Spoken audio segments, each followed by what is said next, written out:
Greetings class. Welcome to Wazo's University of Bullshit. Take a seat. Pull out your notebooks. Sharpen your number 2 pencils. I'm about to drop some B-17 truth bombs on your asses. If you know me and my small circle of friends, then you've heard of the infamous no balls dare. Many don't understand it. Some think of it as just a joke. It's so much more than that. It's a tradition. A lifestyle. A creed. To explain the vastness of this dare, we must first talk about its history. It began a long time ago in a galaxy far, far away.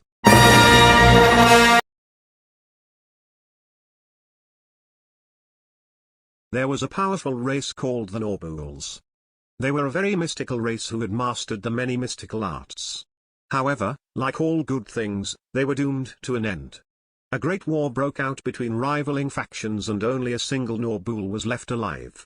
They fled to a distant place and there they found a young planet sprawling with life. They called themselves humans. The Norbule taught these humans everything they knew about the dark arts. However, the humans turned on the Norbule and killed him. It kinda reminds me of the story of a certain Plagueis. Ironic. The humans practiced this power for generations until they were so good at it, they turned it into a simple spoken incantation with 4 levels of intensity. The first being the suggestion level. It's simple. Someone just suggests you try something. An example of which is, hey bud, you should eat that whole can of anchovies. The suggestions can be dismissed rather easily. There is no threat in these words. The second stage is the push stage. This happens when someone follows the suggestion with the words "do it." There is pressure on the person it was said to, as it puts the expectation of a result on them but also the leniency that they might not get one. The third stage is the edge stage. This occurs when someone says you won't after they say do it. This is an attack. It is meant to put the receiver under immense pressure. It conveys the expectation of the action and gives little room for withdrawal. The final stage is the obligation. This is when someone recites the words no balls after the previous 3 stages. This is a challenge on a cosmic scale. It's an assault on one's psyche. This stage leaves no room for abandonment without punishment. A flawless example of all 4 phases of the no balls dare is as follows. Like this video and share it with your friends. Do it. You won't. No balls. Side note, the words no balls may sound like someone is saying that there is a distinct lack of spherical objects. But it is actually a crude mispronunciation of the name Norbules on the part of humans. Don't let the information of the 4 stages I've just shared with you intimidate you. There are 3 ways to get out of a no balls dare with no consequences. This is if the dare endangers your life, your love, or your livelihood. An example of endangering your life would be run across the highway in rush hour. Do it. You won't. No balls. Since doing so would be risking your life, you can withdraw with no consequences. An example of endangering your love would appear as something along the lines of you should kiss that girl in front of your significant other. Do it. You won't.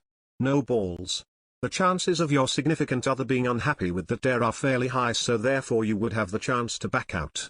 However, if it is your significant other who dares you, there is no backing out. An example of your livelihood being endangered is something like you should put your boss's paycheck in the shredder. Do it. You won't. No balls. If you like your job, and would prefer not to lose it, it is perfectly acceptable to deny this dare.